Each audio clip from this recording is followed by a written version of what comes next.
نبی اکرم صلی اللہ علیہ وسلم نے فرمایا، اس ذات کی قسم جس کے ہاتھ میں میری جان ہے،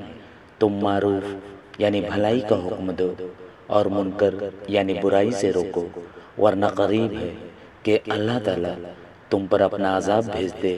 پھر تم اللہ سے دعا کرو اور تمہاری دعا قبول نہ کی جائے۔ حضرت ابو موسیٰ اشعری رضی اللہ عنہ نے بیان کیا کہ میں ایک سفر میں رسول اللہ صلی اللہ علیہ وآلہ وسلم کے ساتھ تھا۔ جب ہم مدینہ کے قریب پہنچے تو لوگوں نے اللہ اکبر اللہ اکبر کہنا شروع کر دیا اور اپنی آوازیں اونچی کیں تو رسول اللہ صلی اللہ علیہ وآلہ وسلم نے فرمایا، لوگو تم کسی بہرے یا غائب کو نہیں پکار رہے ہو، بے شک جسے تم پکارتے ہو وہ تمہارے اور تمہاری سواریوں کی گردنوں کے درمیان نہایت قریب ہے، لہٰذا چیخنے چلانے کی ضرورت نہیں ہے۔ پھر رسول اللہ صلی اللہ علیہ وآلہ وسلم نے فرمایا، ابو موسیٰ کیا میں تمہیں جنت کا ایک خزانہ نہ بتاؤں؟ میں نے عرض کیا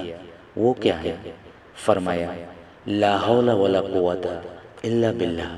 کسی برائی سے بچنا اور دور رہنا اور کسی نیکی اور خیر کی ہمت پانا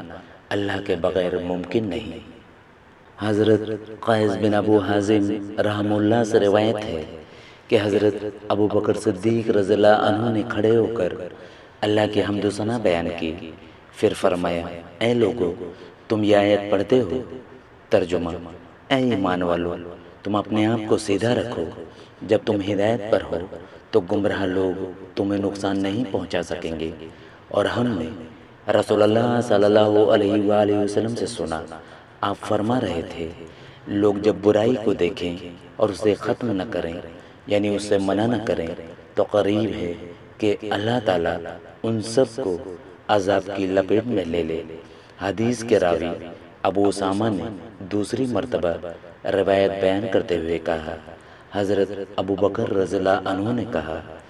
میں نے رسول اللہ صلی اللہ علیہ وآلہ وسلم سے سنا، آپ فرما رہے تھے،